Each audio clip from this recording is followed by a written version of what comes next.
Well, YouTube alleges that we're live. I don't believe them because that's not how things work around here anymore. So, good morning to everybody on the replay crew. Everybody catching up on the podcast. Top 1% of the podcasts in the world. Very independent podcast. It is the 18th of September, 2024. We're going to talk about Israel, Hezbollah. We're going to talk about Russian escalation to potentially nuclear war and other happy things. We should be live momentarily. And it says we're live. Do you see me? Do you hear me? Can I get a 5x5 in the chat, please? Anyone? Thank you, Derpy, for the win. I appreciate you. It is the 18th of September, 2024. I am Bear from the interwebs. We're going to do the brief today. We're talking about Vladimir Putin and Dmitry Medvedev talking about nuclear escalation in the war in Ukraine. We're going to talk about what was very likely an op by Israel / Mossad / NSA, perhaps, making. Remember, I don't know if you read the Kitetse Torah portion, but a man who has had a crushing of the testicles or is missing his penis shall not enter into the congregation of Elohim. Well, not that the Hezbollians were trying to do that anyway, but they certainly can't now because 2,750 people got their peepees blown up, which is hysterical. That's a phenomenal operation. Love it, hate it, whatever. That's a phenomenal operation. And then we're going to connect some dots just globally, geopolitically regarding these proxy wars that we have going on, Russia, United States, NATO, Iran, Ukraine, China. Just kind of get a little bit of my overall global assessment of where we're at with that. Sound good? Okay, Bear. Sounds wonderful. Listen, 40% of you shy thieves are not subscribed, and I know a lot of you want to be, but are consistently unsubscribed by YouTube. So if you want to be subscribed, please make sure that you are. And if you've never been subscribed before, subscribe, ring the little bell icon, all of that. Also, this show is available Monday, Wednesday, Friday in podcast format. So you can participate actively in YouTube live here on the chat. Or also, good morning, everybody in the chat, where you can watch passively from the links posted on Patreon, from the YouTube video, from the podcast platforms, Apple, Spotify, etc. So the YouTube algorithm hates our guts. Please help us grow the show. We've been doing this since I don't know. We had the last major benchmark, or the first major benchmark I remember for this channel was 2,000 subscribers, and we have 206,000 now. Praise the Most High, and thanks to y'all in the Bear Nation, because it ain't because the YouTube algorithm loves us. And so, yeah, subscribe, ring the little bell icon, share. Sharing gets around the algorithmic bullshit, and so I would appreciate it if you could do that. Our sponsors for today's show is Yahuwah, your Elohim, the Lord your God, the creator of the universe, who firmly believes in you, whether you believe in him or not. Of course, the fine people over on Patreon who are the economic engine of the Bear Nation. It's $10 a month. I know it's Joe Biden's 2024. I'm living in it too. But all of the exclusive content, significantly more content and more in-depth content is over on Patreon, as well as the entire backlog of more than 5,000 videos, posts, live streams, tutorials, PDFs, etc., etc. It's all over there on Patreon. If you're not on Patreon, there's a whole nother facet to Bear Independent that you're missing. So check that out. And of course, Refuge Medical, for whom I am the chief shilling officer, mostly because I'm the founder and CEO. We'll talk more about Refuge later in the show. But if you need American-made life-saving gear that's guaranteed forever, you can find it at refugemedical.com. Best bucks I spent. I ditched Netflix to pay for it. Awesome, Echo Romeo. Now, 18 September 2024, Russian president, air quote president, because I don't know if you noticed, but in Russia, people who want to be president but aren't currently president tend to have a lot of happy accidents, like they accidentally overdose on fentanyl, or they accidentally get into a car crash, a lot like the ABC whistleblower that came out and said that Kamala received all the debate questions beforehand, accidentally. Coincidence, I'm sure. They accidentally fall from tall buildings or off of cliffs. They accidentally have a lover that shoots them in the head, or they accidentally commit suicide by shooting themselves in the back of the head with 9x18 Makarov 3 to 5 times. They have all kinds of accidents, and so it's a shame. That's why Putin's been president of Russia for 18 years, because everybody's afraid to take the job.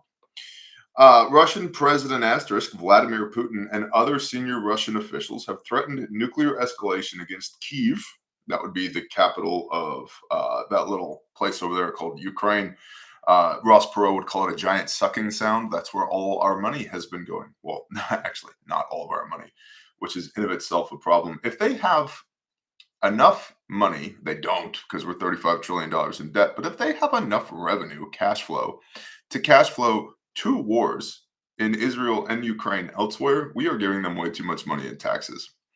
And the appropriate amount of taxes to pay is somewhere around 0%, just so we're all on the same page.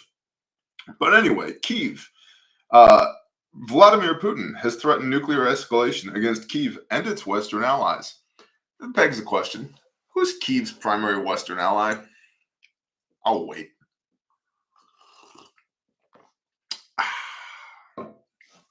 Yeah, that'd be us.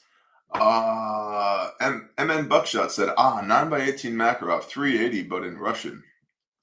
Yeah, the difference though is I believe the bullet diameter is slightly different because of the way the Russians measure the actual caliber diameter. They measure it from the grooves of the barrel, not the lands of the barrel on the rifling. So the 9x18 bullet it's more like 9.2 millimeter than 9 millimeter. It's like a .311 bullet, not a .308 bullet. But I digress. It's a shitty little cartridge. Let's all be honest here. It'll get the job done. It's not tremendous. But I digress. The latest of these threats came in a rather dramatic Saturday Telegram post from former Russian Prime Minister Dmitry Medvedev. Whoa, we're doing Telegram again now? I thought Russia hated Telegram. What? No, it was France that hated Telegram, which is why they arrested the Durov guy, because he was allowing human trafficking on his platform, even though every other platform, including Instagram and Facebook, all the way allow human trafficking. Don't believe me? Go to Facebook Marketplace and put in prom dresses. Search for prom dresses on Facebook Marketplace. People are all the way trafficking other people there, and nobody cares. Why? Because Meta and all these other platforms, give the United States government, which is probably the largest human trafficking cartel on planet Earth. Oops, I said the quiet part out loud. Give the United States government back-end access to all of their metadata, and are huge political contributors to these pieces of shit in Washington, D.C.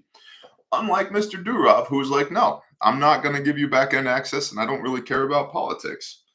And then, of course, he's got multiple citizenships, and one of which is in Russia. So Russia was really passionate about getting him back from France, not to defend his civil liberties, probably to put him in a dark box and zip tie him to a chair, and forget waterboarding, do really, really painful things to him, like, inflate a Foley catheter inside of his genitalia and rip it out and just make the guy scream until he tells him the truth.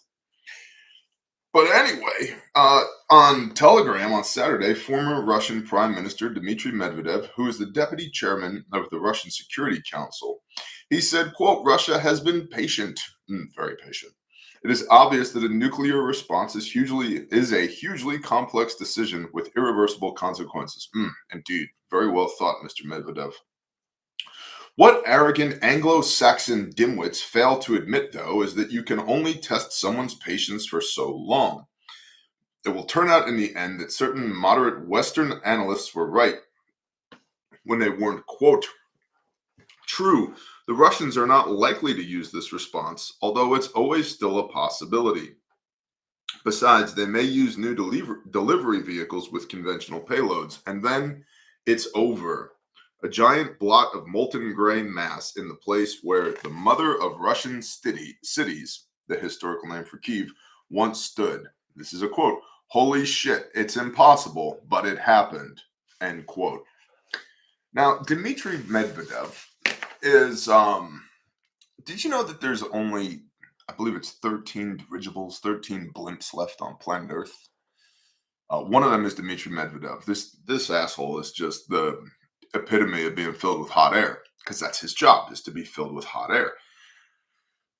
But he's the dirigible spokesperson on behalf of Putin and the Russian air quote presidency. And so we do have to take what he says with a grain of salt.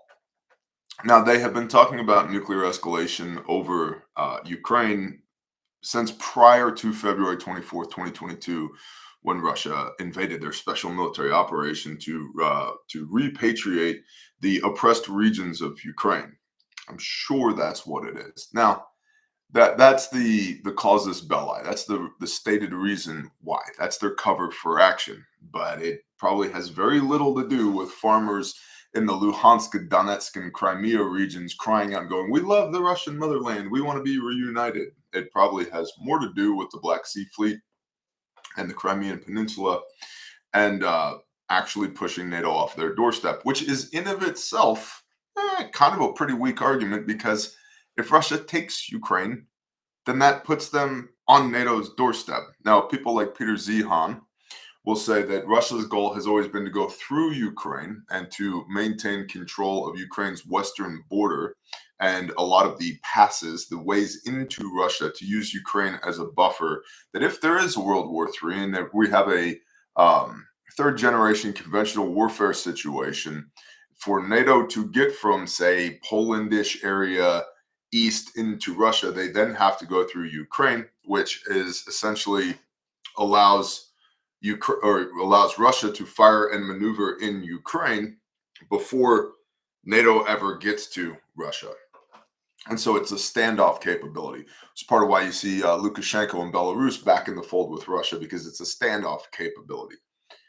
But I think the whole thing is, demographically speaking, Russia's dying. And they need more people, and they need more funding, and they need more natural gas. They need more energy. They need access to the Black Sea. They need the $13 trillion worth of minerals that are underneath the ground of Ukraine. And that's why they want Ukraine. And so, for the reasons of, Yuri and Svetlana here in Luhansk, they're proud Russian citizens. We got to go liberate them. Yeah, all right, whatever, dude. Mm. So anyway, nuclear escalation has been on the table for like 2.5 years or so. Still, the United States remains at essentially DEFCON 3, which is like snafu, situation normal, all effed up. But we haven't escalated, I believe, to DEFCON 2, which essentially means we're on the brink of a nuclear war. DEFCON 1 means, nuclear exchange imminent, paraphrasing. We haven't escalated to DEFCON 2 since the Cuban Missile Crisis that I'm aware of. Now, who knows? But that's at least the official reporting. What brought all of this about? Currently, there are discussions about the West agreeing to drop the restrictions on Ukraine, allowing them to use long-range weapons without jeopardizing Western support. Long-range weapons manufactured by the American military-industrial complex, paid for by your tax dollars, that will be launched from Ukraine into Russia to attack Russia. That's a retarded decision, in my personal estimation, if Ukraine does that, and if we, air quote, allow them to do that. And by the way, who allows them to do that? The Biden regime? Kamala Harris as the vice president? No, I don't think so. I think this would be what we would classify as the deep state. Who's actually running the show right now? No one. But it does illustrate the concept that, well, if we just vote the right person into power, everything will get fixed. Not necessarily. And it also illustrates that the president that can function, predominantly does function, president of the United States, does function as a figurehead. They're not calling any of the shots. They're rubber stamping bills that flow across their desk. And then, of course, you have executive orders and presidential findings. They can do whatever the hell they want to do.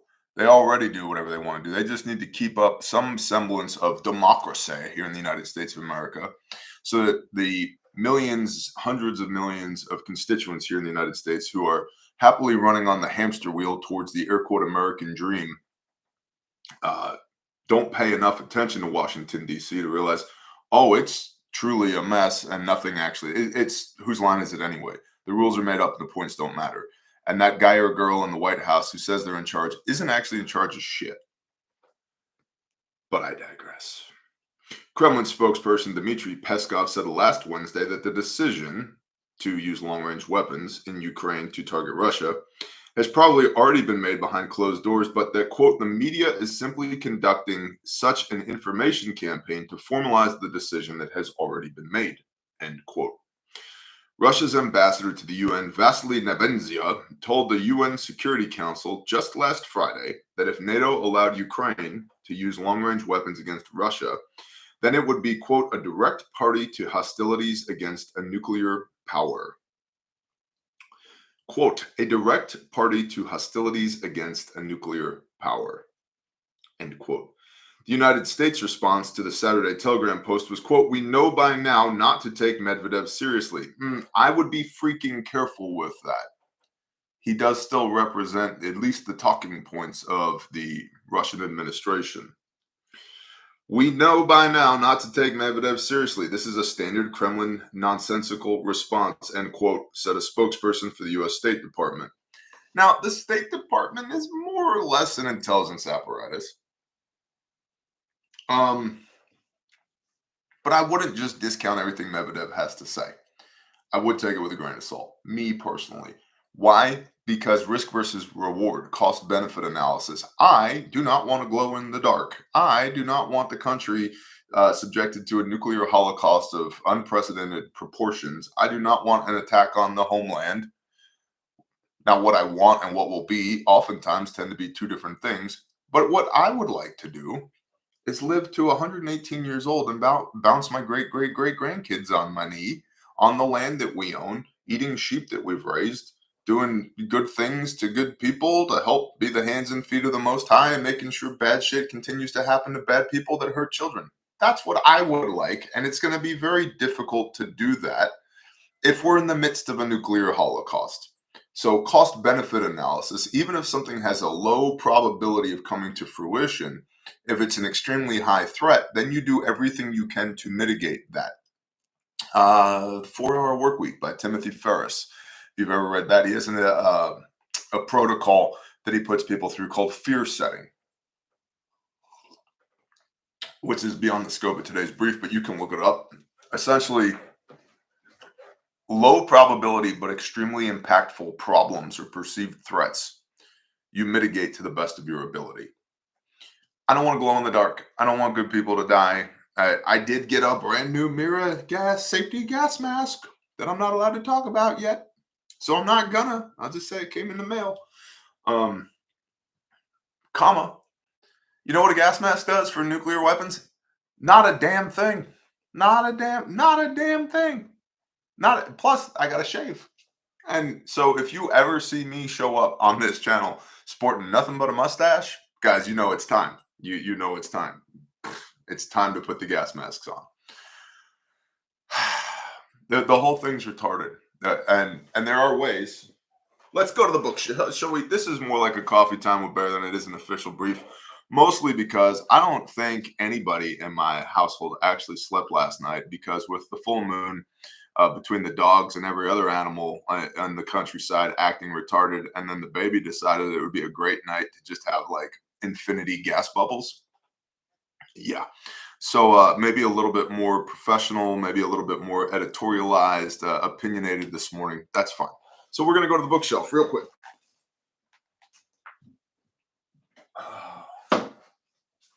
Bear, what does your shirt say? It says, it's bluey with an M4, and it says, pedophiles aren't people. PDF files should be deleted. Yes, PDF files. And this is a whistle. That's not bluey. Yes, this is a good book.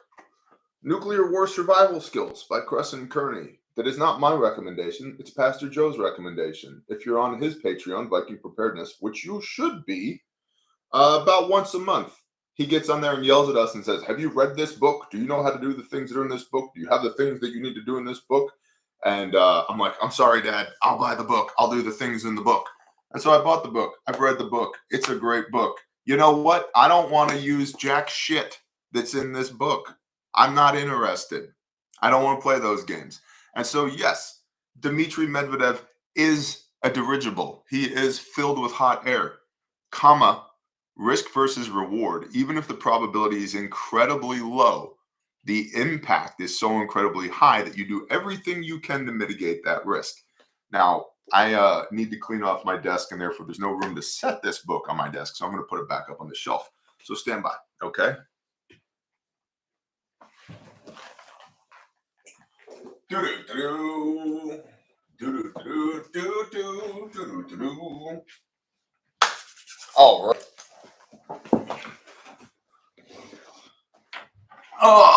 Welcome 12C, Striker K, the Iridium Group. What's up, man? What's up, everybody? Good morning, everybody in the chat. So, back to the State Department. They say, hey, we don't have to worry about Medvedev. Don't take him seriously. For legit, who the heck is in charge? Who is actually running Washington, D.C.? Like, actually. We're potentially on the brink of nuclear war with a major nation state. This would be Russia. And the commander-in-chief is a senile 82-year-old pedophile who's bought and paid for by China, who's laundering U.S. taxpayer funds through Ukraine back through Act Blue to the Democratic National Committee, who was ousted by his own party without a vote, and who's had 536 days of vacation time in the last, which is insane. That's an insane number of vacation days in the last 3.5 years. Not in a decade, not in 20 years. In 3.5 years, dude spent 1.5 years on vacation. Who's calling the shots? There's a fairly strong consensus that it's Barack Hussein Obama. I think that's possible, but damn, I'd lose my job in week 5. Yeah, right? Could you imagine? Like, hey, boss, I'm going on another vacation. Bro, 1 in 3 days per year you've been on vacation. I know, but it's just really stressful being this old and this senile and sniffing this many children. I'm just, well, how are you going to pay for it? Don't worry, the taxpayers will get it. So, still, back to the written brief, still, President Putin said in what has been called, quote, his clearest warning yet, end quote, that if restrictions were dropped, restrictions on the use of long-range missiles manufactured and supplied by the United States to Ukraine to target Russian territories, assets, personnel, infrastructure. If restrictions were dropped, then the West would be directly fighting Russia. 100%. He's not wrong about that. You want to have a nuclear war? This is how you have a nuclear war. If restrictions were dropped, then the West would be directly fighting Russia, which would change the nature of the conflict altogether. He also promised, quote, an appropriate response. While he didn't elaborate on what an appropriate response would be, it should be noted that in June of this year, he did speak of the potential for Russia to arm enemies of the West to enable striking of Western targets. Now, let's just remember that. We're going to come back to that. Everybody take their pens out, underline that in the brief. He did speak for the potential of Russia to arm enemies of the West to enable striking of Western targets.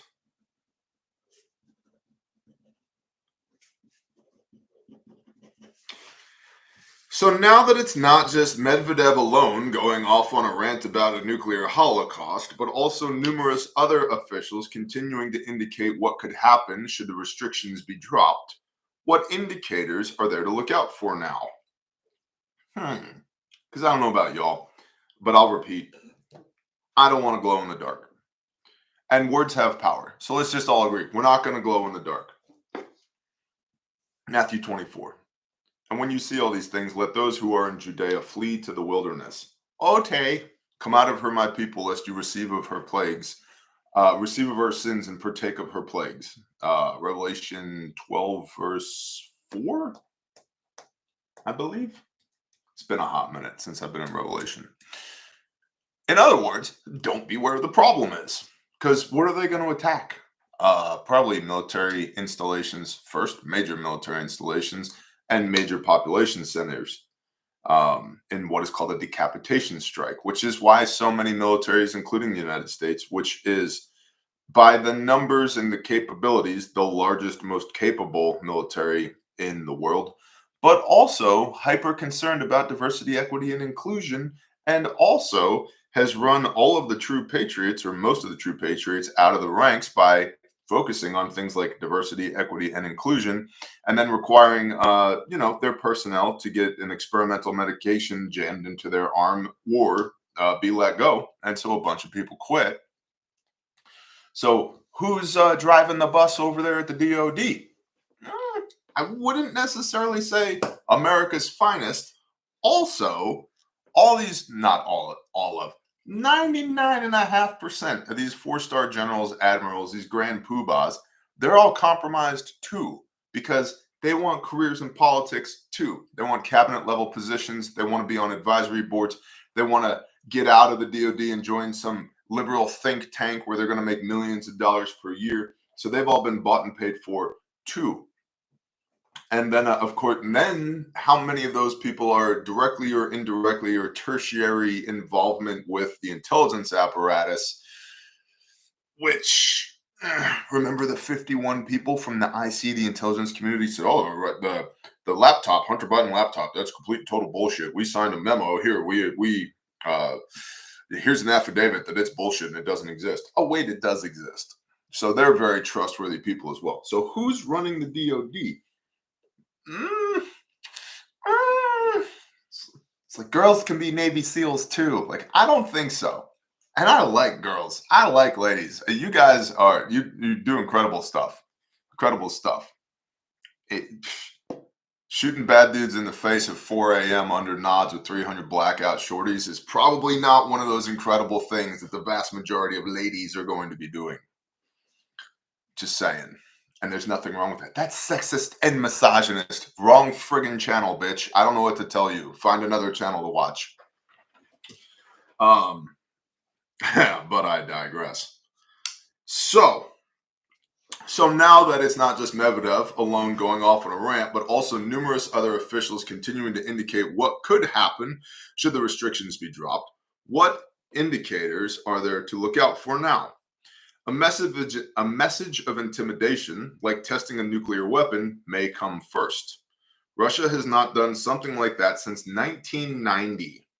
So to start again would truly be an indicator and would be considered, quote, a dramatic escalation of the conflict, end quote. According to Ulrich Kuhn, an arms expert with the Institute for Peace Research and Security Policy. Nope, they can't. If they can meet the standard they can this far, none have made it. What's up, Fluster Cluck? Shalom, sister. Yeah. Do. What's up, Striker Kid? Sorry, breast catcher. Wrong friggin' channel. Laughed my ass off. I almost spit my coffee out.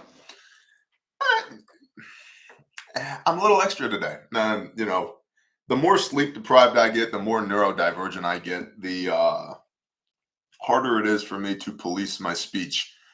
If we've hung out in person, if you've ever come to class or come to Shabbat or come to any one of our events, women's retreat, men's retreat, refuge, ruckus, any of the other things that we do, any of our work days, grindstone, ministries, deployments, anything, like if you've met me in real life, I am the same person on camera as I am in real life, except we'll just say my speech is even more colorful. It's even more well seasoned, which is, I always find interesting when people on the internet are like, Bear, you should really watch your language, especially now that you're a pastor. It's like, you should probably keep your damn opinions to yourself. That would be my opinion of the matter. I'm not for everybody and everybody's not for me. Well, let all your words be fruitful and loving and profitable for reproof and instruction. 100%. I'm reproving and instructing those who have ears to hear, who aren't offended by sounds that come out of people's faces, who, if Joel Osteen was to walk up to them and try and preach the gospel to them, they would knock every one of his teeth out, rightfully so. I'm not a really nice guy. I'm barely a good guy. And anything good that you see in me comes from Elohim, the creator of the universe, not from me. And so, Mazel Tov, you're welcome. I work out my faith with fear and trembling in front of an audience of 1,300 to 2,500 people and 206,000 people at the channel every damn day. And so, yeah, there's going to be lots of things that somebody, if they wanted to, could cherry pick out little nuances, little facets of Bear's existence that I don't really like. And that's fine because I'm not trying to be likable. I'm not trying to be nice. I'm not a nice person. I'm not. I'm a good person, barely by the blood of the Lamb. And if words hurt your feelings, oh my gosh, he made a noise with his mouth I don't like. You're gonna die when the world ends. For real. And if you think I'm flavorful with my language, put together a SHTF security team. You get all those veterans together and let them start doing shit. You're gonna be like, they will melt the paint off of your walls with 4-letter words in love. I love you, brother. Get the fuck over there. Fucking move. Let's fucking go. What the you fucking piece of shit? Yeah, 100%. 100%. So you might want to like tighten it up, Buttercup, because shit's gonna get real quick. We're talking about nuclear holocaust here, and you're like, I said a bad word. Oh, he said a bad word. I don't think I can hang out here anymore. Probably not. No, because the likelihood that I'm going to change to suit your fancy is like 0. Okay, Striker Cade, let me off my chain, Bear. Well, listen, when we get you out of the wheelchair, you're welcome to come back, Striker Cade. I've actually reached out to Raytheon. I'm trying to get you one of those robotic Sarkos suits. I think that'll be good for you. I think the problem is it runs on crunchy peanut butter, not bitch butter, so it might not be incompatible for you. Minnesota buckshot. I'm losing it over here. You're welcome. The F-bomb is speaking in tongues. Oh boy.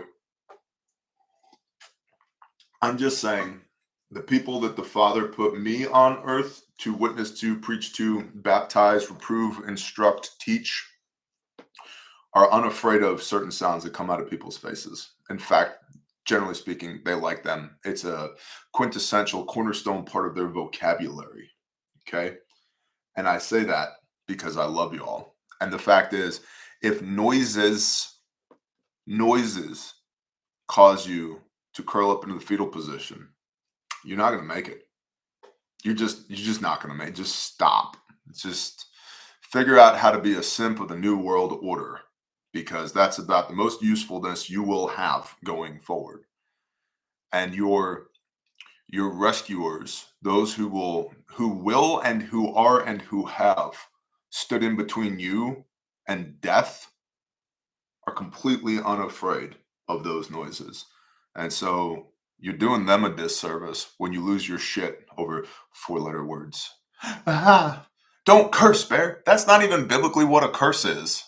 Go read Numbers 25 through 30. Those are curses. And even then, it didn't work out for Balaam because he could only speak what the messenger of Elohim told him to speak. But the Bible says, if you've read it cover to cover and you understand it, then you could talk to me about the Bible. Other than that, shut up. All right. Ulrich Kuhn, an arms expert for the Institute of Peace Research and Security Policy, elaborated, quote, because the point is, what kind of arrows has Mr. Putin then left to shoot if the West then still continues apart from actual nuclear use, end quote. My Skydive 11. Studies have shown that those white curse a lot, those who curse a lot, are of higher intelligence. Truth. Yeah. Here's why. Let me wax poetic on that for a minute. My brain works infinitely faster than my mouth does. Just facts. It just does. I've got 136 tabs open in my brain right now, and I'm trying to stay on the one that's like the camera's on say good words tab. But there's 135 other tabs that are going on in the back of my brain right now. There's 19,000 tangents I could have gone on just in the last 34 minutes. And I'm not saying that's right or wrong. I'm just saying it is. Okay. And so my brain works way faster than my mouth does. And so a lot of times, and for other folks who are like me, the swearing, the bad words come out as a micro pause in the midst of the conversation, in the midst of the sentence, to buy me a little bit of time to either remember to go back on the tab I'm supposed to be on, or to switch from one tab to the other, so that my mouth can catch up just infinitesimally. There's a little window of opportunity for my mouth to catch up with my brain. That's what's happening there, unapologetically. And there's a couple of groups of people that I try really hard not to swear around: children and the elderly. Other than that, homie, it's fair game. It's fair game. And if you don't like it, get out of my yard, get out of my house, get out of my church, get out, get off my channel. They, they, we still have freedom in this country. Yeah, freedom to move. Go. I don't like that guy. Well, I'm not making you be here. You're like, unsubscribe, click, go somewhere else. That's really rude. No, it's true. It's grow a friggin' pair, unless you're Hezbollah, which you're not going to be able to do. We're going to talk about that in a minute. Confidential ID, I can absolutely relate. Tabs never close in there. 100%, bro. Now, here's what I want to do, a little global overview of the United States' current proxy wars. Okay. Andy Barnes. Let me be clear. Exactly. It's swearing is my version of let me be clear. All right. You know what? We'll do global proxy war overview in just a moment if you guys are into that. But a bunch of y'all on Monday. Oh, by the way, it's We All Gonna Die Wednesday. A bunch of y'all on Monday were like, "Yo, dude, show us a belt kit from Refuge Medical." And I was like, "I don't have one of those." But the team at Refuge Medical is way cooler than I am. And so guess what they sent me? This is a belt kit. Look at how compact this little guy is. Here's my hand. There's the belt kit. Hand, belt kit. Hand, belt kit. For those who are listening, passively consuming this content, good for you. Mazel tov. Keep your eyes on the road. This is about the size of an M4 magazine. Okay? This is about the size. It's the same height and width as an M4 magazine. It's a little bit thicker. It's not quite as thick as a double mag M4 pouch. Okay? Very lightweight. And where's my plate carrier? JC Fixer, when I leave here and I go to the Refuge office this morning, what do you think the first thing I'm going to be talking to Britt about is? I can tell you this. They will be available for pre-order because we have limited inventory. The Refuge medical plate carriers, again, repeat, we have limited inventory. They will be available for pre-order before the end of the month. Facts. That is happening. Okay? So, that being said, this is the belt kit. This was originally designed for law enforcement, and this outside pocket, this lower pocket right here, will hold a pouch of Narcan. All right. So it doesn't currently have Narcan in it, but it's designed to hold a pouch of a spray bottle of Narcan.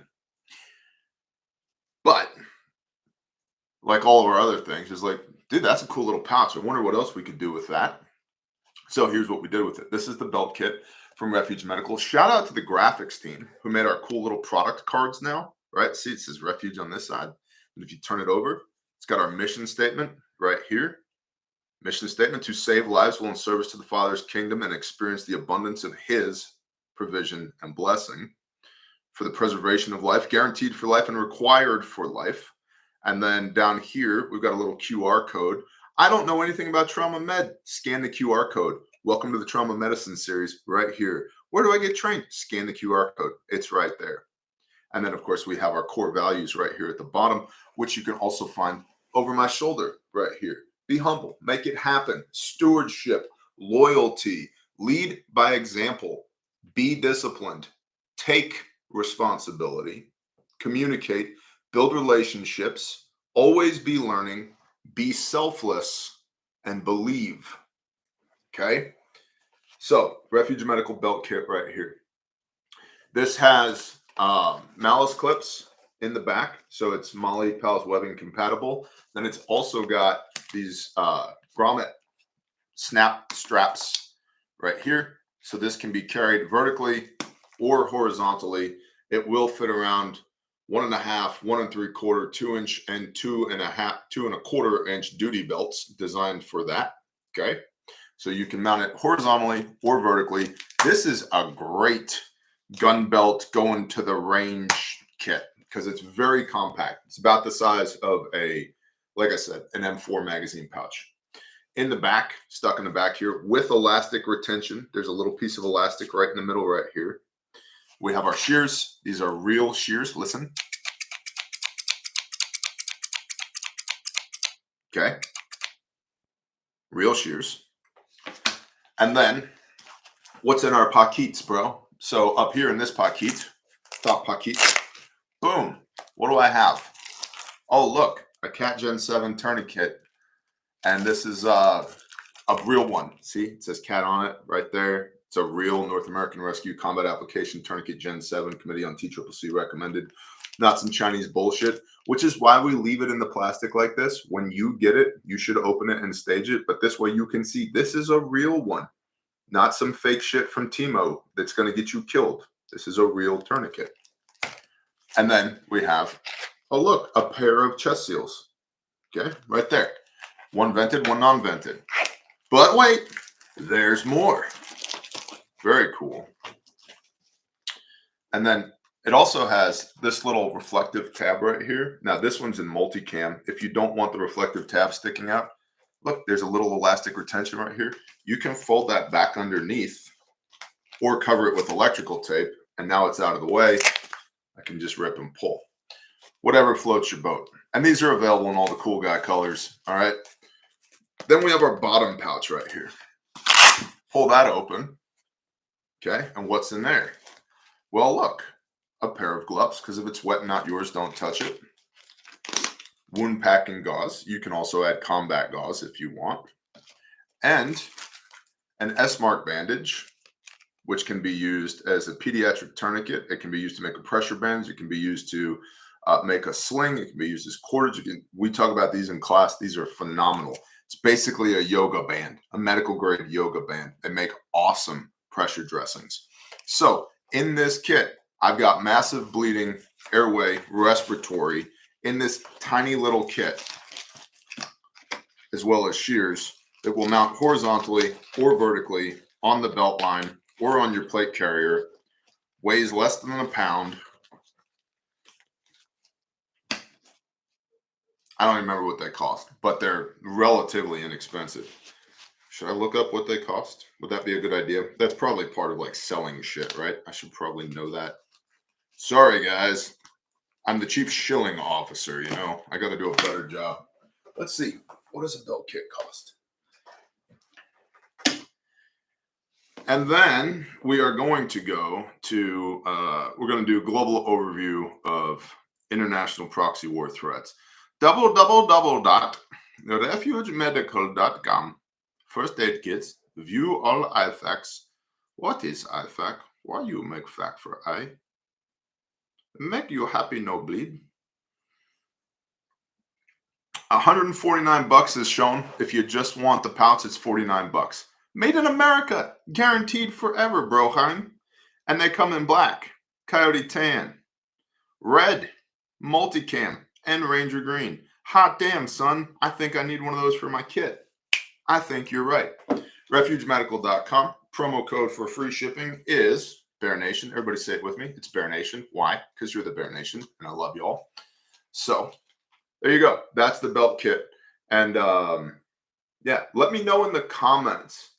Is Narcan RX only? RL? No, it depends on where you are at. But in Oklahoma, they literally have Narcan vending machines that are free.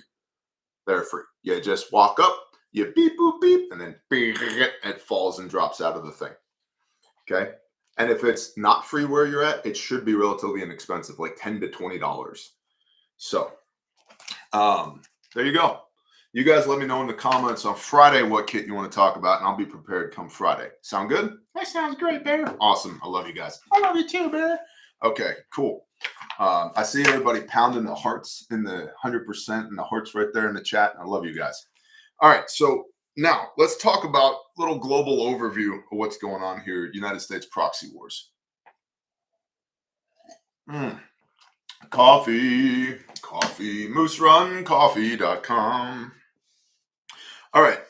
So we got two main players here, other than the United States. Three big players, if you will. We've got the United States, Russia, and China. Now, hear me out. Hang with me here. Because we are currently engaged in asymmetric warfare against and being engaged by asymmetric warfare from both Russia and China.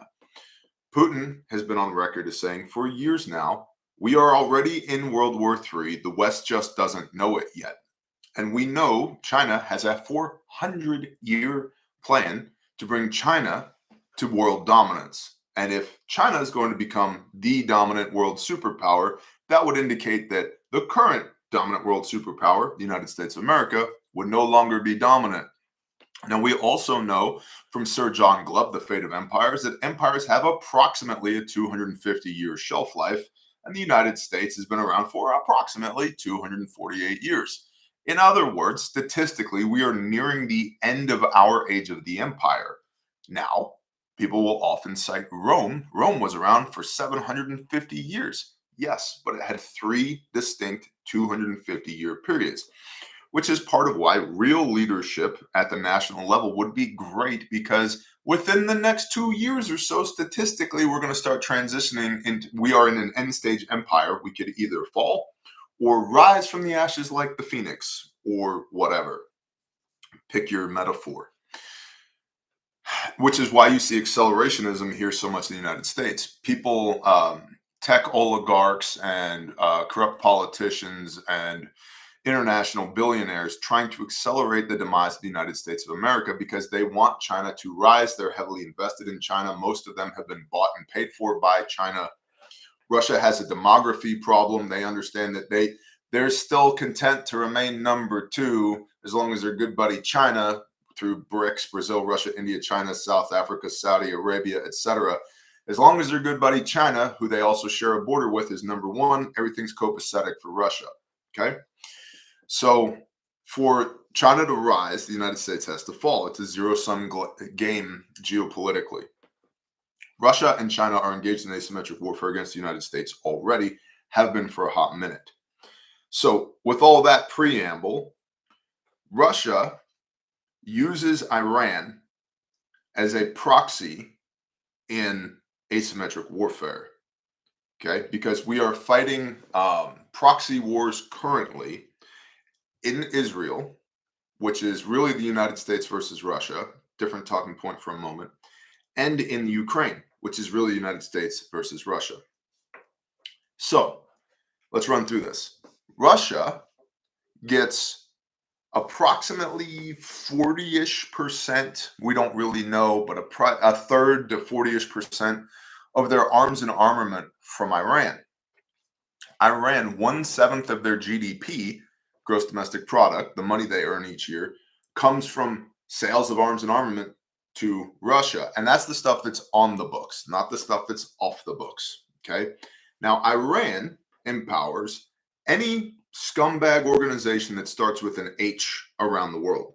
The Houthis, Hamas, Hezbollah, Houthi and the Blowfish, Hansen. Yes, Hansen was a psyop. The Umbat band. Remember those guys? All Iranian proxies. Okay.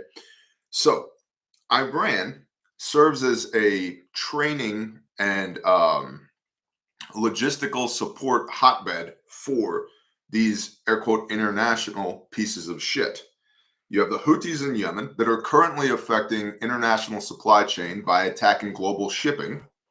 You have Hamas in Palestine, et al. You know, they don't tell the Jordanians, but they're definitely over there too, that are wreaking havoc. October 7th, 2023.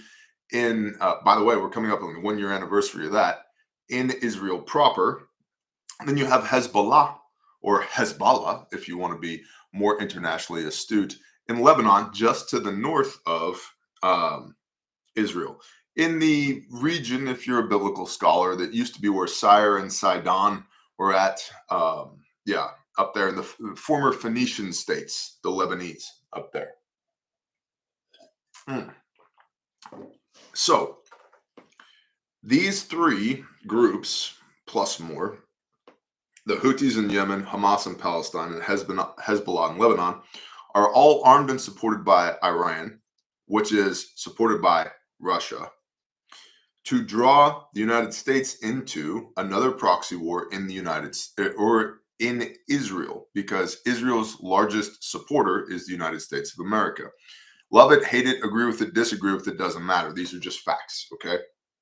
We're keeping feelings and opinions out of the matter. We're just talking about facts, facts and analysis here. So, through Iran, effects and Russia, effects upon the United States, if/when things go truly kinetic between the United States and Russia, because we just spent a large amount of time talking about nuclear war. Well, nuclear war is horrendous. And there has been a concerted effort since 1945, when the United States made Japan glow, to limit the incidence of nuclear war. We haven't had nuclear war since then. Praise Yah. We're coming up on 80 years of no nuclear war. That's wonderful. But nuclear war is not the only thing that Russia and China via Iran can do to us. So we know for a fact there are Iranian sleeper cells here in the United States of America, and have been for more than 20 years. Okay, we know that. We also know, due to our porous southern border, there's at least 400,000 additional military-age males here in the United States. Numbers could be 2 to 3 times that. And somewhere between 11 and 25 million illegals have crossed in since the previous Trump administration. That's insane. We're talking 4 to 8 million people a year for the last 3 years. Okay, they're all here. They don't love us. They're not American citizens. They're not bought in with the American ethos. They're here at the behest of the Democratic Party for myriad reasons. We'll get to the Democratic Party in a minute, but they're bought and paid for by China, by and large, the Democratic Party. And they're funneling U.S. taxpayer dollars, laundering them through Ukraine, pushing that back through Act Blue, which is why Act Blue is making, air quote, donations in the name of old people who are on the registration, the voter rolls, the scrolls as they call them, to the tune of $100,000 to $250,000 per individual, when those individuals have been interviewed by James O'Keefe Media, and others. They said, yeah, I donated $20. Did you donate $315,000? No, I donated $20. But Act Blue needs their identities to then wash the taxpayer funding that's coming from Ukraine back through Act Blue, back into the Democratic National Committee, which is why they can spend billions of dollars to fight Trump, because Trump doesn't represent the establishment, and was why the Rhino Republicans, the institutional Republicans here in this country, are supporting Kamala for president, because they don't want the whistle blown on all the shit that the DNC and the Rhinos have been doing with your taxpayer dollars. Because if they think January 6th was an insurrection, they don't know anything. But I digress. So there are Iranian sleeper cells here in the United States of America. Russia also has a significant cyber capability, and what do they call that? The Internet Research Institute or something like that. It's offensive cyber and misinformation. And this whole Russian misinformation in the previous election, it's true, but it was not to the benefit of one candidate or the other. It was simply to sow disinformation and discord amongst the American populace, to make them A, untrustworthy of news sources, which they should be, and B, untrustworthy of politicians, which they should be. But it was to affect the potential outcome, in conjunction with Dominion, whose servers were where? In Ukraine, where the DNC launders money from. But that's a different conversation. In conjunction with Dominion voting machines, in order for the DNC to be able to steal the election of 2020, because they need to accelerate accelerationism, the decline of the American empire, so that China can rise. Big picture, global strategic picture, okay? Which gets into, again, election interference, which is something that Russia can do, has been doing currently, and has done in the past. Now, Russia-Ukraine proxy war between Russia and the United States.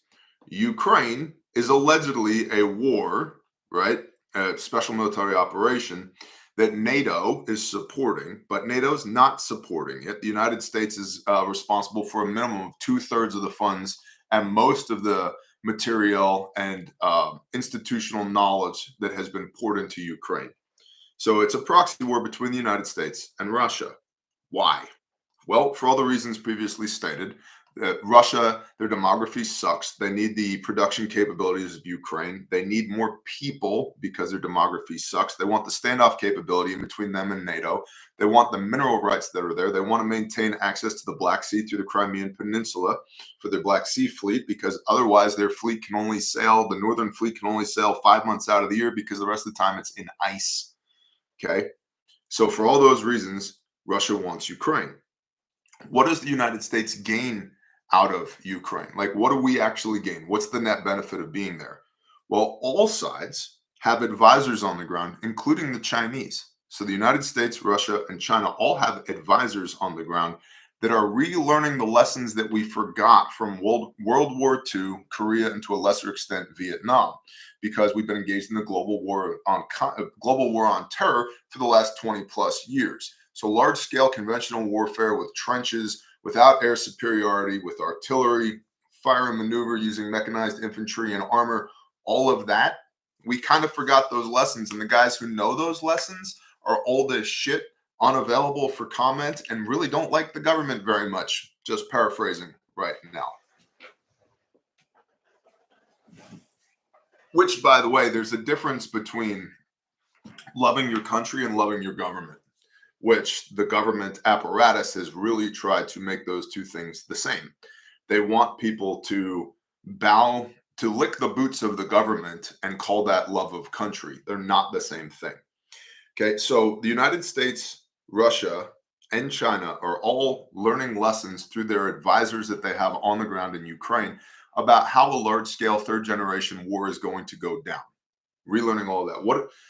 There's mountains of white papers coming out regarding prolonged field care right now because the golden hour doesn't exist. So TCCC is still a thing, but then what about PCC, prolonged casualty care? We don't know. Typically, we'd get them on a bird, get them to a fob, and get them on a plane, then get them to a surgeon. Well, you can't do that if we don't have air superiority. So what do? All those lessons are being relearned right now. So there's learning on all sides happening in Ukraine, which points to potentially a larger conflict with Russia, China, and the United States. And Russia and China have far more people and far more military personnel than the United States does. The United States has more equipment. What we kind of lack in the DoD right now is leadership with a pair of balls. We'll get to pair of balls in a minute. And then we have China. So China is sending arms and armament, as well as Chinese allies like North Korea sending arms and armament to Russia to use in Ukraine. China produces more carbon dioxide than every other nation on planet Earth combined. They need the electricity for lots of reasons, one of which is quantum computing, which we'll get to in a moment. That's part of why they want Taiwan, which is why everybody should be buying NVIDIA stock right now. But I digress. China needs, they operate on coal that they produce domestically, but also natural gas and oil from Russia is important to them. Okay. So China is sending arms, armaments, and advisors to Ukraine to learn and also to get some revenue out of that situation, because the Chinese economy is in the tank right now, which is why the United States market and other markets are being flooded with cheap Chinese goods, because they're selling everything they can to get as much revenue as they can back into the country, because they were too heavily invested in real estate. And there's 100 million homes in China that are incomplete right now because the developers all went bankrupt. They ran out of money. So the Chinese domestic economy is shit. What's good for the domestic economy? War. They've learned the same lessons that we have. They have been watching us since World War II, just like we've been watching them since World War II. And they read the report from Iron Mountain 2, and they know that war is good for the domestic economy, which gets to the 2027 timeline to retake Taiwan. Why are they going to retake Taiwan? For the same reasons that Russia is trying to retake Crimea, demography, and resources. The one-child policy in China, which was instituted in 1980, but was basically in effect, it was verbalized but not official beginning in the early 1970s. They don't have enough people, and they aborted millions, hundreds of millions, possibly baby girls, and kept the boys. So they don't have enough women to go around. They don't have enough people to go around. They're losing their demography. And so they are on a ticking time clock as far as having a sufficient critical mass of military age males to perpetuate a war. You couple that with the United States trying to bring on, remember we talked about this admiral in the Pacific Fleet who said basically he wants to make the South China Sea a hellscape with automated drones. Yeah, they want to potentially take Taiwan before that comes to pass, because United States Pacific Fleet and AUKUS, Australia, United States, and Great Britain, that treaty that went down there, which is basically an agreement for the United States to sell them submarines and do more military basing in Australia. There's a buildup happening in the South China Sea, which is accelerating their timeline, especially when compared with their declining demography, having enough people to perpetuate war. And then Taiwan with microchips, because the future, whether we want it to be or not, is machine learning. It is AI. It is robotics. And Taiwan produces the vast majority of those things.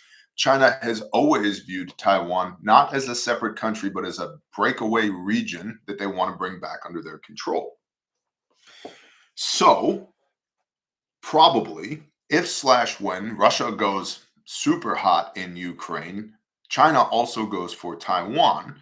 And as a failsafe, Iran will probably go super hot in Israel all at the same time, because that will force the United States of America to have to fight on 3 fronts. And China has domestic capabilities here in the United States, just like the Russians do.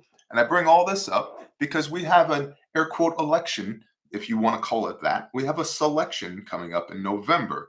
By the way, rumored, unconfirmed, but the Arkansas National Guard is being deployed to Washington, D.C. on orders of Janet Huckabee, and they're arriving on the 1st of October. Why? I don't know. But why is the Arkansas National Guard going to Washington, D.C. to be deployed on the 1st of October? Are we going to get more fences around the Capitol building? Probably. Probably. So what can China do here? Well, China is heavily invested in the United States stock market, and they can pull those funds out whenever they want, triggering an economic collapse. They also have a vast network in the United States, huge. Why has China been buying up land around military bases for listening posts, observation posts?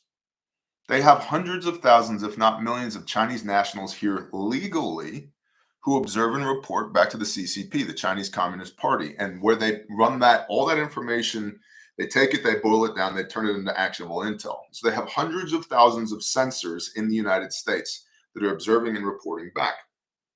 They've also bought a third to a half of the top tier politicians in this country, because these politicians realize that the future accelerationism is China, not the United States, because the United States is in end stage decline. The empire is crumbling. And so they've bought these politicians. For example, the United States president, the vice president, the Clintons before them, Barack Hussein Obama, and many others. Why are there 200 Republicans supporting the Kamala administration? Why? Yeah. Okay. Oh yeah, Shellhawk. They also have balloons. Totally not a spy balloon. They definitely have those. They've bought and paid for our politicians. They give them access and intelligence, and it gives them cover for action here in the United States of America. They have hundreds of Chinese police stations here. What are the police stations for? Oh, it's to police their own people. Those are fobs, bro. Those are strong points for them to move out from, especially if/when the Iranian sleeper cells and the 400 to 800,000 military-age males all go kinetic at the same time, coupled with Chinese and Russian cyber attacks that take infrastructure offline, like the United States power grid. And we've talked about cascading failures from loss of power. Okay? So cyber attacks as well as deleting people's personal information, your banking records, your records at the DMV, your social security number, all of that. We just saw that. Oh, 300 million Americans' personal information was recently exposed in a cyber attack. And people read that and they go, huh, well, that sounds terrible. Anyway, did you hear on the news? No, bro. And then, of course, China also has relationships with, ergo, control of Iranian proxies in the United States as well. So you take all that together in a global picture. Worst case scenario, nuclear warfare. But why wouldn't Russia go to nuclear war? Because the response to a nuclear war is more nuclear war. Russia launches nukes, then the United States has cause to launch nukes at them. Okay, we're back into a nuclear standoff, mutually assured destruction, decapitation strikes, second strike capability, all that shit. Well, just below the threshold of nuclear war is total war, where hypothetically Russia goes hard, hot, heavy in Ukraine. The Houthis, Hamas, and Hezbollah go hard, hot, heavy in Israel. China goes for Taiwan at the same time that an air quote election is happening here in the United States of America, which triggers Iranian sleeper cells in the United States, coupled with social media disinformation, misinformation, cyber campaigns, coupled with election interference, coupled with all the learning that's happening on all sides for a third generation kinetic warfare in Ukraine by United States, Russia, China, coupled with China pulling their investments from the stock market, coupled with their intel networks and their bot politicians here, so they have intelligence and cover for action here in the United States of America, coupled with Chinese cyber attacks taking the grid down, coupled with their Iranian proxies going kinetic all at the same time. Could that happen? Yes, could it happen? What's the probability of that happening? Shit, I don't know. Hopefully really low. But 'twas it I. And guys, this is just me working from OSINT, open source intelligence, looking at the big global picture. If it was me and I was China or Russia, that's exactly what I would do. You know why? Because the United States would be effed beyond all comparison. We'd have the rug yanked out from under us. People talk about, rising up and taking the country back. How? How are you going to communicate? What are you going to eat? Where's your water coming from? Where are you getting your intel from? How are you going to navigate? How are you going to put fuel in your vehicles? How are you going to treat your casualties? Who do you even report to? Who are the good guys? Who are the bad guys? What's your IFF? How do you deconflict? You're in the Stone Age, bro. We are in the Stone Age. And here's the thing, most Americans, 80% of the centrists, when China rolls in a year later in their armored personnel carriers with their armor, when their parachutes drop, they'll be seen as saviors. Saviors, bro. And because here's the other thing, you don't nuke an area you want to occupy. You nuke an area that you want to deny to the enemy. China owns 38% of the United States farmland. They own millions and millions and millions of acres of land in the United States. They're heavily invested in this country from a food production standpoint and also from a air quote, capitalism standpoint. You don't nuke something you want to occupy. You nuke it to destroy it, to take that capability offline and or deny it to your enemy. So when China rolls in, they're going to be viewed as saviors. You're telling me when the Chinese aid packages show up to San Francisco and to New York and to Houston and to Miami and to Chicago, they're not going to cheer in the streets? Of course they will. That's what I would do if I was a bad guy. If I was invited to those little satanic club meetings over there in Davos, that's what I would do if I was a international piece of shit. Does that help? Does that help give you maybe a global concept of what's going on there? Was that worth your time this morning? I'm looking at the chat. What do you guys think about that? Waste of time, Bear. Good job, Bear. Anything, please. Feedback. Because I can keep all that shit to myself. Like, I don't have to tell anybody else. Yes, sir. Yes, Bear. Yes. Makes sense. Yep. Okay, cool. Excellent informing. Thank you, Badger. All right. Appreciate you guys. Cool. All right. Very, very briefly. Israel pulled maybe the best operation that I've heard about in a long time. Following a deadly cyber attack on the Shiite group Hezbollah's communications, Lebanese authorities are blaming Israel, which is already preparing for potential threat from the north. 8 people have died and 2,750 others were injured in the mass detonation of pagers in Lebanon on Tuesday, according to Lebanese Health Minister Faraz. Hospitals in Beirut, Lebanon, and other cities are overwhelmed, and the Ministry of Health has called on all available medical personnel to respond to the emergency. Now, most of you guys and girls are probably aware, but all these pagers went off damn near simultaneously and done blowed up. Now, there's been a lot of conjecture about, was it lithium batteries? No, they had explosives in them. They blew up. They didn't catch fire. They didn't just get hot. They blew up. Well, how was that done?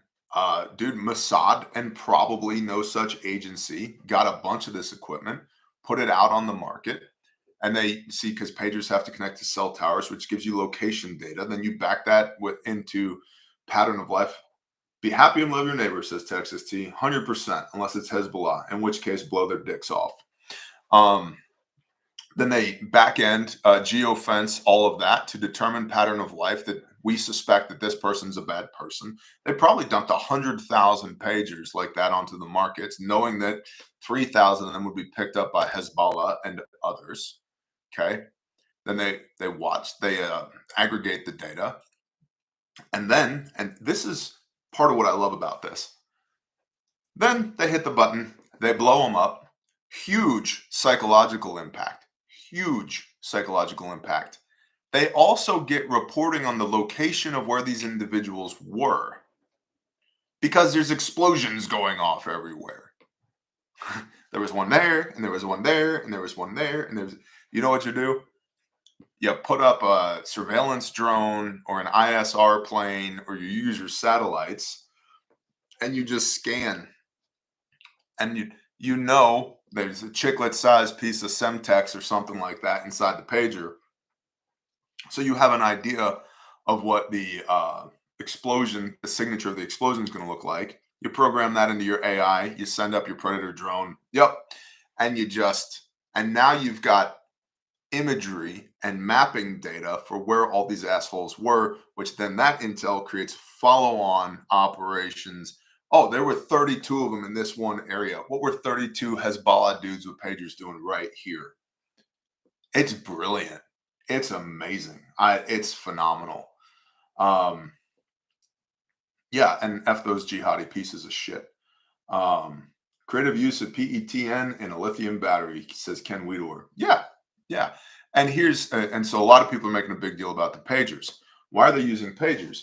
Because cell phones are 5th generation intelligence tracking and collections devices, and we pay to use them everywhere, which goes back to, I have said it before and I'll say it again, if you're going to go do some sketchy shit, leave your phone at home. But Bear, can I put it in a Faraday bag?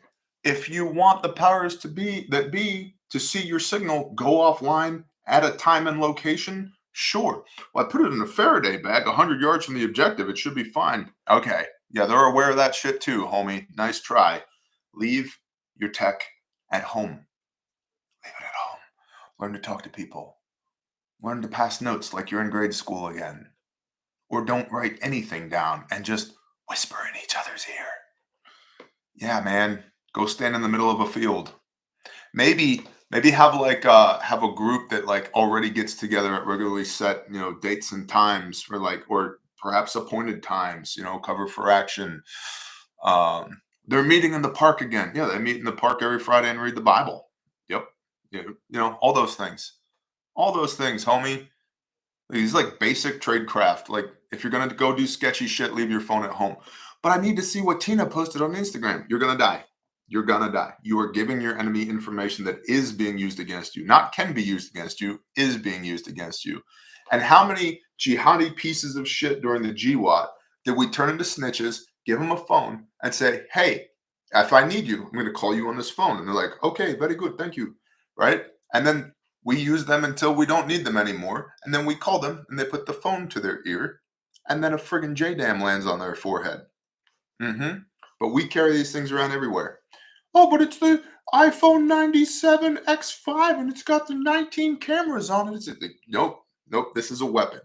This is a weapon. Remember that. It's a weapon, and you are paying to have them target you. We all are. And you're the number one commodity on planet Earth right now. Number one. It's not oil. It's not natural gas. It's not human labor. It's digital exhaust. It's the data that is collected on you by Google, by Meta, by the US government, by TikTok, by Temu, by all these apps. That's the number one commodity on planet Earth right now, is your pattern of life. Facts. And you give it to them for free. I'd be really, really careful with that shit. Now, I am a known quantity. I've been on camera doing this for 7 years. So if you're going to be a known quantity, also be a hard target. Okay? Okay. All right. We talked about the belt kit from Refuge Medical. Listen, all of our stuff is made in America. It's guaranteed forever. 136 lives saved to date. HSA and FSA eligible. Maybe you don't want a belt kit. Maybe you want to get yourself a bare minimum like this one right here that's red with reflective striping, that you can find it in an emergency, in a low visibility situation, when it's dark, when something bad happens. This is the bare minimum. This also has boo-boo stuff in it. So yeah, massive bleeding, airway, respiratory, circulation, head injury, hypothermia, and also, ow, mom, I got a splinter. I fell off the swings. Yep, this right here. Okay, this right here. Bare minimum. And we have boo-boo kits. We have stomp bags, SEAL Team Operational Medical Packs. We have all that stuff. I would encourage you today to just go to Refuge Medical, scroll around.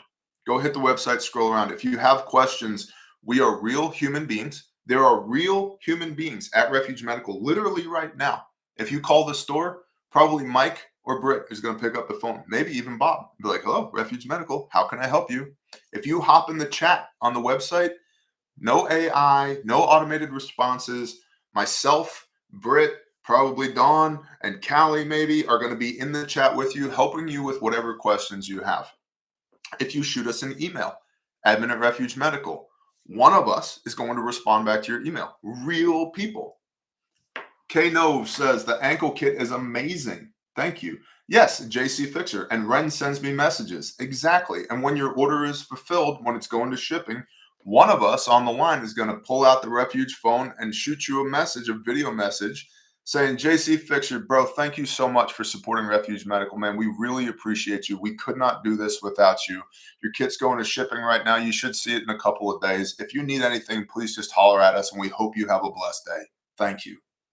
Every order.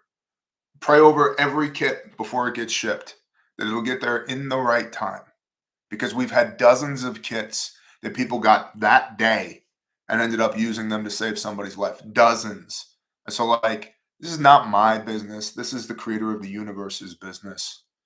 And it's for the preservation of life. And so, like, we don't have competitors. There are other people in the space that we're in, but nobody does what we do. Nobody has the ethos that we have. Nobody is guided by the biblical principles that we are guided by. We are for the preservation of life, and we are here to help. So if you have questions, get at us. Just scroll the website, go take a look. If you've already bought something, leave a review. That really helps. It really helps if you Google Refuge Medical and then go to the Google listing and leave a Google review there. That helps a lot. So that's Refuge Medical. We got everything you need and nothing that you don't, from Band-Aids up to field hospitals. Come check us out. Let's see. Grindstone Ministries. There's new swag in the Grindstone Ministries store. So if you want a t-shirt or a hoodie or whatever, you can hit the store at grindstoneministries.com. It helps support our not-for-profit right there. It is storm season fastly approaching. So if you want to deploy with Grindstone after hurricanes and tornadoes, to be the hands and feet of the Most High to help people who have lost everything, sign up at grindstoneministries.com. We also need some volunteers. Listen, it's a little secret. Don't tell anyone. We bought a church. What does that mean, Bear? I don't know yet. Okay? I don't know yet. I'm a pastor and we bought a church. What does that mean? I don't know. I don't know. But like step one, fix the church up. Praise Elohim. Can I come to church, Bear? Maybe at some point. Not yet, because like it's not ready yet. Yeah, Sarah, yeah, I know. It's awesome. It is awesome. What are we gonna do with it? We're gonna worship Elohim. That's what we're gonna read the Bible and hang out and like do a potluck and stuff. Okay. I'm pretty excited about it. I'm just letting you guys know now. About a church. Praise Yah. I and logically, that shit's retarded. It's 2024. Who has money? Nobody. Why? Why did we do this? Because Yah said so.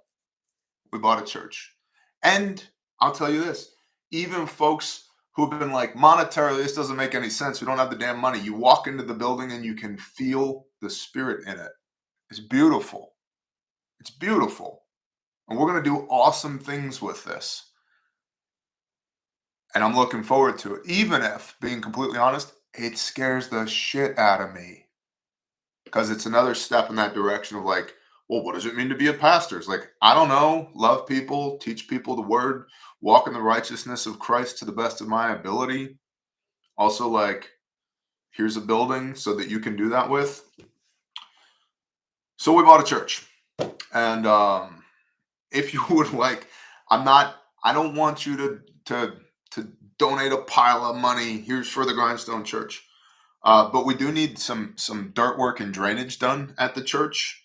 And we do need some HVAC, heating, ventilation, air conditioning. And we do need some paint. And so if that's you and you want to volunteer your time or donate materials, get at us, grindstoneministries.com. And then when the church is open, you can help, bring a dish. We're going to have a potluck. We're going to do some worship music. We're going to read the Bible. We're going to pray together. It's going to be awesome. Does PJ know Warthog Survival? PJ is known for months. Pastor Joe is not just my pastor and not just my brother. He's also my friend and one of the few people on earth that I confide deeply in. He's known for months. So, yeah, of course he knows. I don't keep my shit compartmentalized with him. I love him. He's an amazing human being. I literally would not be here right now if the Father didn't use Pastor Joe Fox at Viking Preparedness to speak into my life. So we bought a church. It needs some dirt work. Bless you, Gary. It needs some HVAC and it needs some paint. We got a good roof. We got good walls. We're working on fixing the floor. We're $25K short of what we need for construction, repairs, remediation, but that's in the Father's hands. Bitachon, trust, deep trust in Elohim. But if that's you want to assist in that, if the Spirit is convicting you, email us, or you can find us at Grindstone Ministries. Bear, any movement on buying the choker? Not yet, Striker Cade. Not yet. I'll tell you what, though. If we can make it happen, I'll probably crowdfund from the Bear Nation, sell shares, and we'll raise equity. We'll do like a round one buy-in, and then it'll be an asset that the Bear Nation owns that's managed by Refuge Medical. That's kind of how I'm thinking about doing that. But yeah, we'll cross that bridge when we can, because boys and girls, freaking time grows short, man. We need to worship Elohim with everything that we've got, and we need to be making moves. Like we just have to. We need to be making moves. I am so tired of this dicked up administration and the powers that be having this much control over what we say, what we think, what we do, where we go, what we eat, how we fix ourselves. No, man. Independent. Bear independent. I want to be broken. I am broken. I want to be independent of this broken, fragile system. We got to make moves, man. And think about all the power that this audience has. There's 206,000 people here, which is why they censor me here, because they don't want shit like this getting out. Land also, I agree, Jimmy Carr. Like, it's time. It's time for us to do some serious shit. And I don't know all the details, but I am led by the Spirit, and we will figure it out, man.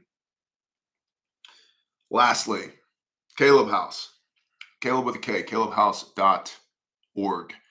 I just put up on a post on YouTube yesterday an interview that I did with Matt Bertho from Voice by Matt, who's a voice coach who's in the Arate Syndicate with me. And we talked about all kinds of things, including a lot about faith and a lot about Caleb House. That's very shareable.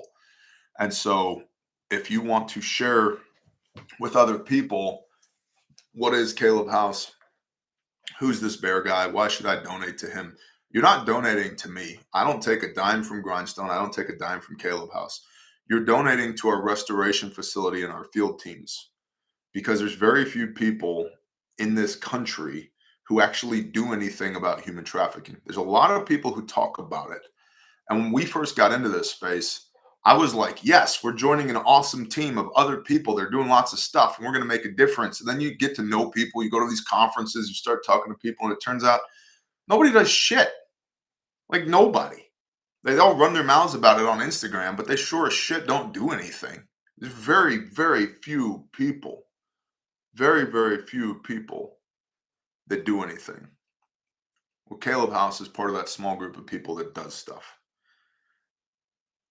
We've got, it's fundraising, yo, and I'm not gonna sit here and beg y'all for money, but if you could help tell other people about Caleb House, I would really appreciate it. I specifically need to fundraise for salaries for the field teams. We need more personnel in the field because our caseload is growing exponentially, and we need more equipment, vehicles, night vision, sensors, radios, all that. We need more equipment. We need more people. Did you see Tim Tebow spoke about it the other day, Carme Turner? I did not. I did not. I have been trying to get in touch with Mr. Tebow. If anybody has a way to do that, that's more than here's his email address, please let me know. admin@bearindependent.com. But right now, I'm specifically fundraising for the field teams while also fundraising to continue construction on the restoration facility, Caleb House, where we put children back together again. So if that's something that the Spirit has convicted you on, you can find us at calebhouse.org, Caleb with the K. And that's the show for today. Thanks for hanging with me. Long show today, almost an hour and a half, but you guys are probably used to that by now. I appreciate y'all. Let's talk to the creator of the universe. Oh, good morning, Father Yah. Father, thank you for being sovereign. Father, thank you for relentlessly pursuing us and loving us in spite of the fact that we are just busted up pieces of shit sometimes. And Father, yet you saw fit to sacrifice yourself to make a way for us to come home again, to remediate sin and transgression, to make us spotless and blameless, so that we could come into your presence and learn from you and be provided for by you and just be part of the family again. So Father, thank you for that. Father, I know there's a bunch of people who are just going through some stuff right now. I pray that you would minister to them, that you would teach them by the Ruach HaKodesh, that you would heal them by the blood of Messiah. Father, that you would be indwelt in their situations and just remind them that you are sovereign over all things. Father, that we would trust you, not just like a little trust, not just words, Father, but that we would be rooted in you, be unshakable and unmovable in our faith, and that we would be wholly dependent upon you. That whatever your will is, we would not just accept it, but embrace it as part of this journey of life. Understanding that your ways are not our ways. Your ways are higher than our ways. That you're sovereign over all things, Father. And that all things work together for your good and those that love you. Father Yahuwah, please pour out your Spirit on all flesh today. Let us be your hands and feet. Put us where you need us to be. Give us your words. Move us. Make it impossible for us to not be obedient to you. Let us be a light and a lamp, a city on the hill for healing, for reproof and instruction, for compassion and empathy, for encouragement, Father. Please weaponize us for your good. Send us out 2 by 2 into the nations that they might come to know you. Father, let no weapon formed against us prosper. Deliver us from evil and temptation. Let us be strong men and women of Elohim. Father, if there's anything within the sound of my voice that's not you, we come together in agreement and rebuke it in the name of Yeshua HaMashiach and command it to destroy itself. Father, fill us up with your light. For we fight not against flesh and blood, but against nations and principalities and spiritual wickedness in high places. But you are a warrior, and we are fearfully and wonderfully made in your image. We have everything we need and most of what we want. So, Father, thank you for that. Father, let us keep our eyes on you, regardless of what this day might throw at us. Thank you for the atoning blood of Yeshua HaMashiach. Thank you for relentlessly pursuing us. Father, please make your face to shine upon us today. Let us experience your shalom, your peace. And thank you for your miraculous provision, protection, and blessing. In Yeshua's name, amen.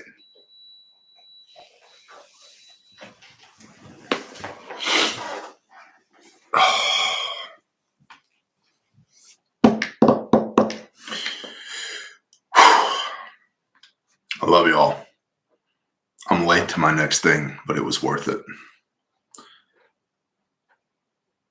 Y'all have a blessed day. Shalom.